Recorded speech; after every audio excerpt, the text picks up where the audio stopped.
আল হজ্জ আশহুরুম মা'লুমাত। এখান থেকে আল্লাহ তাবারক ওয়া তাআলা হজের বিষয়ে কিছু আলোচনা করছে। হজ হইল ইসলামের বুনিয়াদি যে 5টা আছে তার মধ্যে থেকে একটা। আর হজের মধ্যে 2টা ফরজ, একটা হলো উকুফে আরাফা আর একটা হলো তাওয়াফে জিয়ারত। 5 দিনের মধ্যে 5 জায়গায়, হজের মধ্যে 5 দিনে 5টা জায়গায় 7 ধরনের কর্ম করা লাগে, ইবাদত করা লাগে। 5 দিন কোন কোন দিন? 8 তারিখ, 9 তারিখ, 10 তারিখ, 11, 12 তারিখ। আর যে 5 জায়গার মধ্যে ইবাদত করা লাগে তার হলো বাইতুল্লাহ, তারপরে সাফা, মারওয়া, মিনা, মুজদালিফা, আরাফা।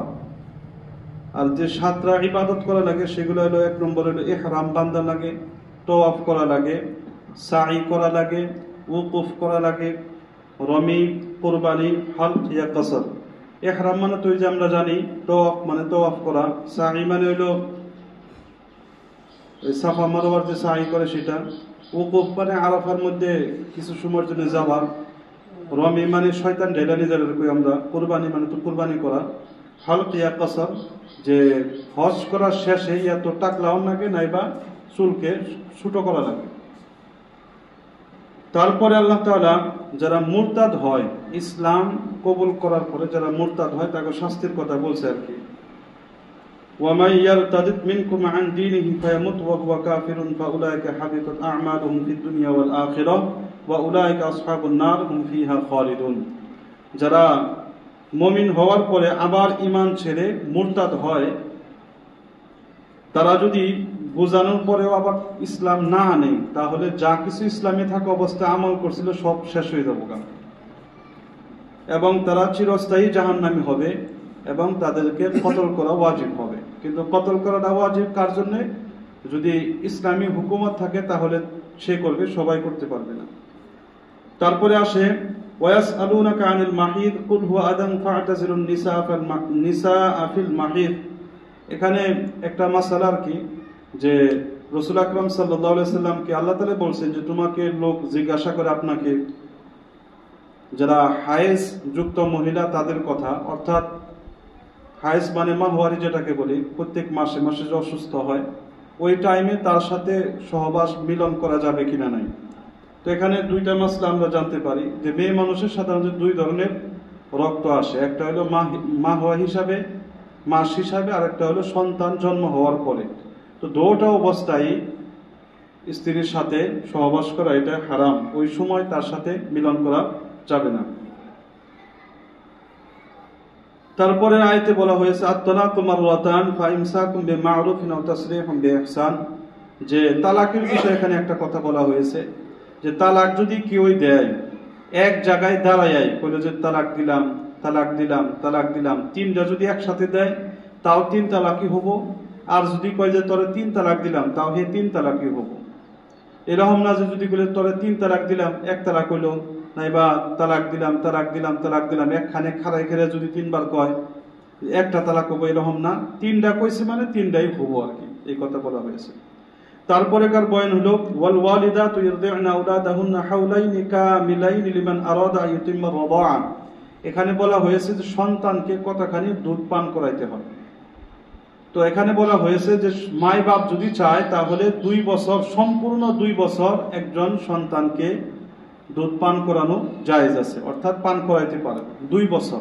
2 বছরের থেকে বেশি সন্তানকে দুধ পান করানো জায়েজ নাই। এই সময়ে এই 2 বছর কালে তো সন্তান একজন 2 বছর হয় নাই, অন্য কারো যদি দুধ পান করে তাহলে সে তার দুধ মা হয়। আর দুধ মা যদি হয় তাহলে তার ছেলে মেয়ে এগুলা সব তার দুধ বাই হবো, যার মানে দুধ পান করলো আর কি, দুধ বই নেব, আর সে তার দুধ মেয়ে হবো। অর্থাৎ তাদের সাথে সম্পর্ক যেরকম ভাবে নিজের মায়ের সাথে যেরকম ভাবে বিবাহ বা বোনের সাথে বিবাহ যায় যায় তেমন ভাবে তার সাথেও লাইনকে আর কি। তারপরে একটা মাসলা বয়ান করা হয়েছে ওয়াল্লাযীনা ইয়াতাওয়াফাউনা মিনকুম ওয়া ইয়াদারুনা আজওয়াজান ইয়াতারাব্বাসনা বিআনফুসিহিন্না আরবা'আতা আশহুরি ওয়া আশরা। এখানে ইদ্দত বয়ান করা হয়েছে। ইদ্দত মানে হয়তো ইদ্দত কয়েক ধরনের হয়, যদি স্বামী মারা যায় তাহলে বউয়ের উপরে ইদ্দত আছে, এবং স্বামী যদি তালাক দেয় তাও ইদ্যত আছে। তো যদি তালাক দেয়, বাংলা মানে সময় কাটানো, অপেক্ষা করা, তার মানে মনে করেন যে যদি স্বামী তালাক দেয় তাহলে 3 মাস, যদি হায়েজ আসে, মাহওয়ারি আসে, তাহলে তার 3 মাহওয়ারি পর্যন্ত ইদ্যত হবে, অর্থাৎ তার অপেক্ষা করা লাগবে অন্য জায়গায় বিবাহের জন্য। আর যদি হায়েজ না হে, হয়তো বয়স হয়েছে বেশি না কিংবা কারণে, তাহলে তার 3 মাস। আর যদি তালাক দিছে ঠিকই কিন্তু বউটা হইল কি গর্ভ অবস্থায়, তাহলে গর্ভপাত হওয়ার পরে, সন্তান ভূমিষ্ঠ হওয়ার পরে তার ইদ্যত সময় শেষ হবো, চাহে 1 দিন হোক, 2 দিন হোক, 1 বছর হোক, 9 মাস হোক, 10 8 মাস, যাই হোক আর কি। ওইটা হলো কি গর্ভপাত হওয়ার পরে, মানে সন্তান ভূমিষ্ঠ হওয়ার পরে। তারপরে হইল যদি স্বামী মারা যায় তাহলে একজন মহিলার জন্য কতদিন ইদ্যত, মানে সময় বাড়িতেই থাকা লাগবে কেবলমাত্র 4 মাস 10 দিন। স্বামী যদি মারা যায় তাহলে বউর জন্য 4 মাস 10 দিন বাড়িতেই থাকা লাগবে। আর যদি স্ত্রী যদি কি থাকে, গর্ভ অবস্থায় থাকে, তাহলে গর্ভ মানে দুনিয়াতে সন্তান আসা পর্যন্ত তার অপেক্ষা করা লাগবে, চাহে এটা কম হয়ে হারে দিন, 1-2 মাস হয়ে হারে, আবার ফিরা 4-5-6 মাস হয়ে হারে। এখানে আরেকটা যে ইদ্যত থাকাকালীন একজনে এই সময় অপেক্ষা করতেছে, তারে বিবাহের প্রস্তাব দেওয়া যাবে না নাই। তো কোরআন শরীফে আছে ওয়ালা জুনাহা আলাইকুম ফিমা আদরাতুম বিহি মিন খিতবাতিন নিসা। এখানে বলা হয়েছে যে প্রকাশ্য তারে বলা যাবে না যে আমি তোমাকে বিবাহ করতে চাই, প্রস্তাব দেওয়া যাবে না। ইশারাতান বুঝান যাইতে পারে, ওয়াদাও নেন যাব না, ইশারাতান বুঝান যাইতে পারে যে আমি তোমার ইদ্যত শেষ হলে আমি তোমার সাথে বিবাহ করবো, এরকম মানে ইশারাতান একটা আনুমানিক হিসাবে বুঝান দেওয়া যাইতে পারে। তারপরে 2 নম্বর পারা লাস্টে একটা ঘটনা আছে, তলুত এবং জালুত, 2 জন ব্যক্তির কথা। তলুত তিনি একজন নেক বান্দা ছিল আল্লাহ তাআলা, আর জালুত তিনি অন্য ছিল আর কি, মানে নেক ছিল না, মনে করেন যে অন্য মুসলমান ছিল না আর কি। তো তালুত যে তার শক্তিও কম আসাল, তারপরে সৈন্য সামন্তেও কম আসাল, সবই কম আসাল, আর জালুতের সবকিছু বেশি বেশি থাকা সত্ত্বেও আল্লাহ তাআলা জালুতকে ধ্বংস করছে। এখানে আল্লাহ তাআলা তেমন একটা নিজের কুদরত জাহির করেছেন, যারা হকের পন্থী থাকে তারা যদিও দুর্বল থাকে, আল্লাহ তাআলা তাদেরকে কি করে, জয়ী করে। 3 নম্বর পারার প্রথমে তিলকা রাসূলু ফাদ্দালনা বা'দাহুম আলা বা'দ। এখানে নবীর মধ্যে একজন নবী আর একজন নবীর মোকাবেলায় কোনো ফজিলত থাকে।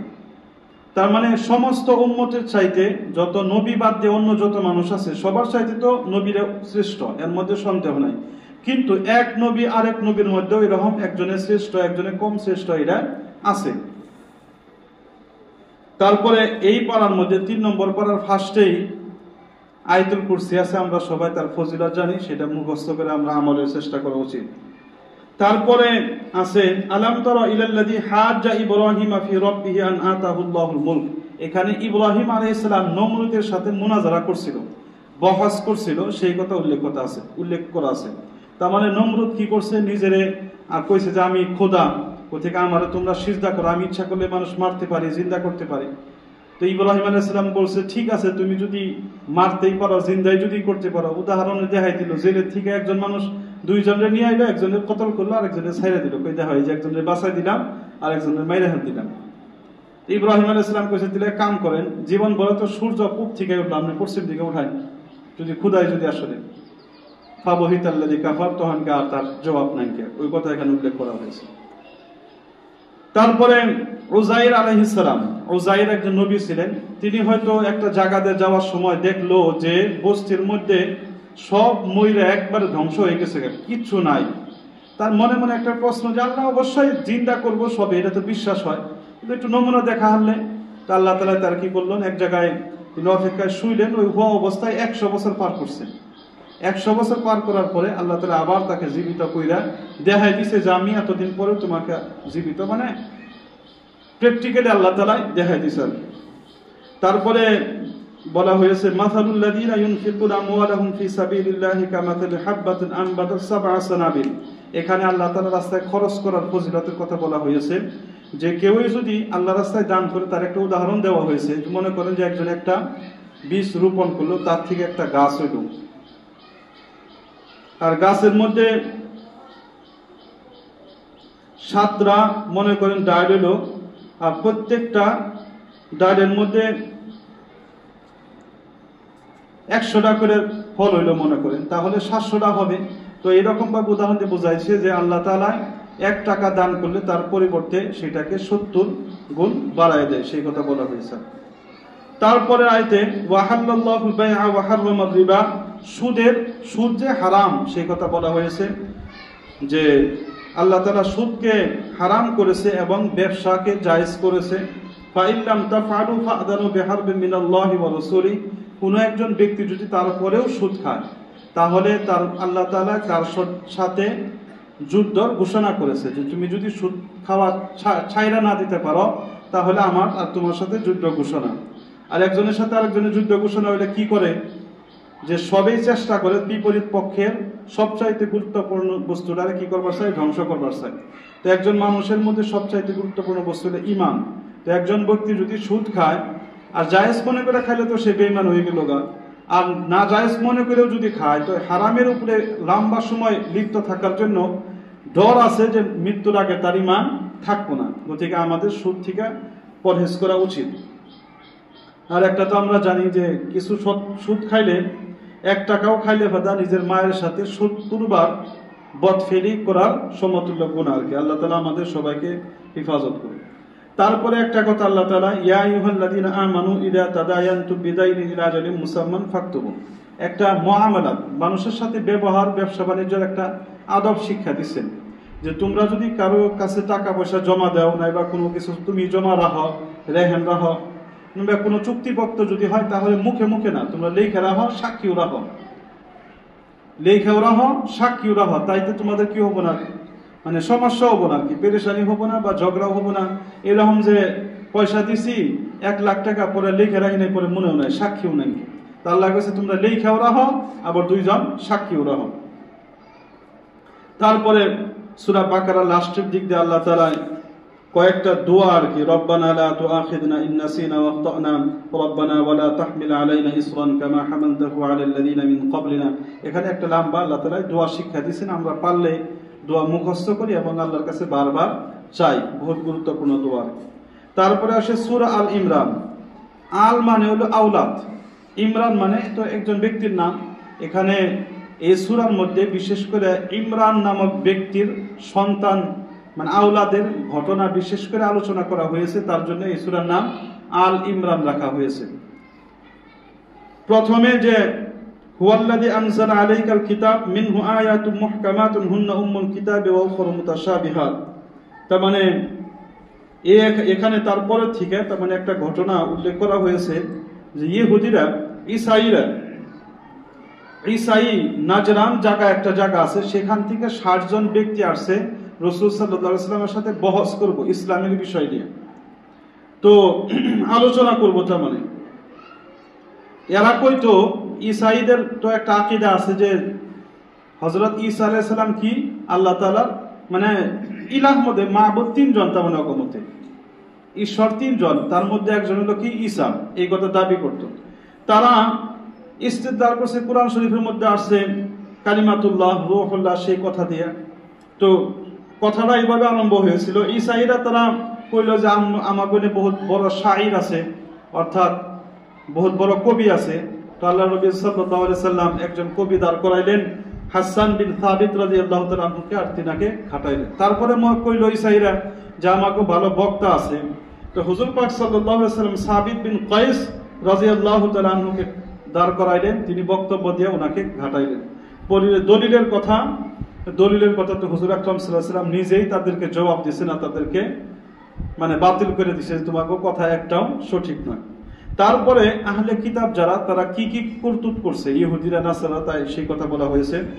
ইন্নাল্লাযীনা ইয়াকফুরুনা বিআয়াতিল্লাহ ওয়া ইয়াকতুলুনা আন-নাবিয়্যিনা বিগাইরি হক, তারা আল্লাহ তাআলার আয়াতগুলা অস্বীকার করেছে এবং নবীদেরকে হত্যা করেছে, না হক কতল করেছে, নবীদেরকেও তারা কতল করেছে। এবং আল্লাহ তাআলা তাদেরকে তারা যে এই কাজগুলা করার পরিণতিতে তাকে যে জাহান্নামে দিব, সেই কথা এখানে উল্লেখ করা হয়েছে। তারপরে হযরত মারিয়াম যিনি আসিল তিনার কথা এখানে বর্ণনা করা হয়েছে। ইদ ক্বালাত ইমরাতু ইমরান রাব্বি ইন্নী নাযারতু লাকা মা ফি বাতনি মুহাররারান ফাতাকাব্বাল মিন্নী। এখানে বলা হয়েছে যে মারিয়াম হযরত ঈসা আলাইহিস সালামের মা, তিনার মা হযরত মারিয়ামের মা বিনতে ফাকুস, তিনি একবার মান্নত কইল আর কি, যে মান্নত মানলো যে হে আল্লাহ, আমার যদি সন্তান হয়, ছেলে সন্তান হয়, তাহলে তোমার জন্য আমি ওয়াকফ করে দিব, একবারে দিয়ে দিব। কিন্তু আল্লাহর কুদরতে তার কি জন্ম হইল? মেয়ে জন্ম হইল, যার নাম মারিয়াম। তো তিনি মনে করলো যে কেমন হইলো, আমি মান্নত বললাম যে ছেলে হইলে আমি তোমাকে অফ করে দিব, তো মেয়ে কি করবো এখন? আল্লাহ তাআলা উত্তরে বললেন ওয়ালাইসা যাকারু কাল উনসা, তুমি যে সন্তান চাইছিলা পুরুষ, তার থেকে এটা খুব ভিন্ন, একটু আলাদা আর কি। কারণ মারিয়ামের অনেক ফজিলত আল্লাহ তাআলা রাখছে। আর কোন কোন সময় দেখা হওয়ার কথা যে একজন পুরুষের সাথে মেয়ে মানুষের চাইলে বেশি ইসলামের খিদমত করতে পারে। তারপরে একটা মাসলা এটা জানা উচিত যে নজর মানে মান্নত মানা, এটা শুধুমাত্র আল্লাহর নামে জায়েজ আছে, অন্য কোনো পীর বাবা বা কোনো মাজার নাই বা কোনো জায়গা অন্য কিছুর দিকে মান্নত মানা এটা জায়েজ নেই। তারপরে হুনালিকা দাআ যাকারিয়া রাব্বাহ, এখানে আরেকটা কথা উল্লেখ করা হয়েছে হযরত যাকারিয়া। তো মারিয়াম রাদিয়াল্লাহু তাআলা আনহা তিনি হযরত যাকারিয়া আলাইহিস সালামের কিফালতে ছিল, তার মানে তার আন্ডারে ছিল এক সিস্টেমের আর কি। কিন্তু একটা সময় কি করলো, হযরত যাকারিয়া আলাইহিস সালাম ঘর তালা মাইরা কোনো জায়গায় গেছে, আয়না দেখে যে মারিয়াম রাদিয়াল্লাহু তাআলা আনহার বুকালে কিছু ফল রয়েছে। তো ঘর তালা মারা ছোট মেয়ে, তো তার কাছে ফল কিভাবে আসলো? জিজ্ঞাসা করলো, হে মারিয়াম, তোমার কাছে ফল কোন জায়গা থেকে আসলো? তিনি বললেন যে আল্লাহর কাছ থেকে। তো যাকারিয়া আলাইহিস সালাম তিনার সন্তান আছিল না, তো যখন দেখলো মৌসুমও নাই, মৌসুম ছাড়াই আল্লাহ ফল দিছে, তাও এমনি আল্লাহ ডাইরেক্টলি, তা আমার বয়স হয়েছে তাই কি, আমার বিবি অবশ্যই বাঞ্জ, অর্থাৎ কি বিলে করে রে, বাঞ্জা বিলা কয়, বাঞ্জা, বয়সে বেশি হয়েছে, তো সন্তান হয় না, আল্লাহ চাইলে দিব, বেমৌসুম ফল দিতে পারলে আমাকেও আল্লাহ সন্তান দিতে পারে। তো তখনই আল্লাহর কাছে দোয়া করা শুরু করলো। আল্লাহ তাআলা তারা কি করলো, দোয়ার পরিণতি করলো, হ্যাঁ ঠিক আছে, আমি তোমাকে সন্তান একজন অবশ্যই দিব, তার নাম ইয়াহইয়া নাম হবো আর কি। তো হযরত যাকারিয়া তিনি বললেন, তাহলে আমার কিছু নিশানি দেন। নিশানি দিল কি যে তুমি 3 দিন পর্যন্ত কথা বলতে পারবে না, ইশারায় কথা বলা লাগবে। তারপরে হযরত ঈসা আলাইহিস সালামের জন্ম হওয়ার কথা বলছেন, ক্বালাত রাব্বি আন্না ইয়াকুনু লি ওয়ালাদু ওয়া লাম ইয়ামসাসনি বাশার ক্বালা কাযালিকিল্লাহ। মারিয়াম রাদিয়াল্লাহু তাআলা আনহা এক সময় হয়তো গোসল করবার নিয়ে একটা জায়গা আলাদা করে সাইট হয়েছে, ওই সময় হযরত জিবরাইল আলাইহিস সালাম আইছে, আহার পরে হয়তো খবর দিছে, একটা কিবা দিছে আর কি, খবর দিছে তোমার সন্তান হবে। কি মারিয়াম রাদিয়াল্লাহু তাআলা আনহা কয়, আমি তো এরকম খারাপ মেয়ে না, আমি কারো সাথে কোনো পুরুষ আমারে ছয় নাই, তাহলে আমার সন্তান হওয়ার কারণ কি? তো জিবরাইল তিনি উত্তর দিছে যে আল্লাহ তাআলা তোমারে শব্দ, কোন শব্দ দিয়ে তোমার গর্ভে কি করবে, সন্তান দিবে, এটা আল্লাহ তাআলার ইচ্ছা, যখন যেটা ইচ্ছা করে আল্লাহ তাআলা সৃষ্টি করে।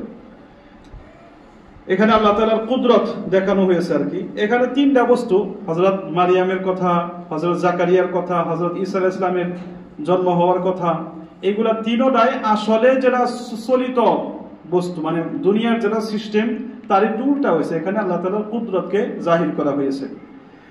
ঈসা আলাইহিস সালামকে ইহুদিরা তারা কতল করার কথা ভাবছিল আর চেষ্টাও করছিল, লম্বা ঘটনা আছে। কিন্তু আল্লাহ তাআলা তো বেহতরিন, সবচাইতে উত্তম পর্যায়ের তদবির করনেওয়ালা, চক্রান্ত চলনেওয়ালা, মানে আল্লাহ তাআলা ইচ্ছা করলেই বাঁচাইতে পারে।